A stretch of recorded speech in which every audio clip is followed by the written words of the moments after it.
और दूसरा है जो जनता से कटा हुआ है और उसमें से आधे बीजेपी से मिले हैं। गुजरात ने कांग्रेस पार्टी को हमारा ओरिजिनल नेतृत्व दिया और उस नेतृत्व ने हमें सोचने का तरीका, लड़ने का तरीका, जीने का तरीका दिया। 30 साल हो गए हम यहां सरकार में नहीं हैं और जब भी मैं आता हूं तो डिस्कशन 2017, 2012, 2007, 2022, 2027, मगर सवाल चुनाव का नहीं।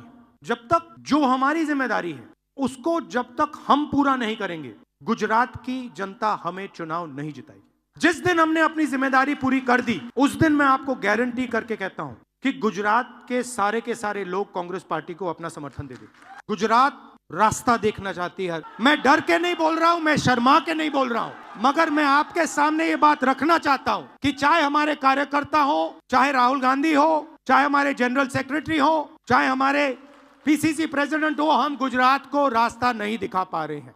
गुजरात की जो लीडरशिप है उसमें 2 तरीके के लोग हैं, डिवीजन है। एक है जो जनता के साथ खड़ा है और जिसके दिल में कांग्रेस पार्टी की विचारधारा है, और दूसरा है जो जनता से कटा हुआ है और उसमें से आधे बीजेपी से मिले हैं। जीतने हारने की बात छोड़ दो, बस जो हमारे लीडर हैं अगर उनका यहां हाथ ऐसे कटे तो उसमें से कांग्रेस का खून निकलना चाहिए और संगठन का कंट्रोल उन लोगों के हाथ में जाना चाहिए। जैसे ही हम ये करेंगे, तूफान जैसे गुजरात की जनता हमारे संगठन में आने की कोशिश करेगी और हमें उनके लिए दरवाजे खोलने पड़ेंगे। ये हमारा प्रोजेक्ट 2 साल का नहीं है, 3 साल का नहीं है, ये हमारा प्रोजेक्ट 50 साल का है। कांग्रेस पार्टी की विचारधारा जो सचमुच में गुजरात की विचारधारा है, जो आपने हमें सिखाया है, जो गांधी जी ने हमें सिखाया है, जो सरदार पटेल जी ने हमें सिखाया है, वही हमने गुजरात में करना है।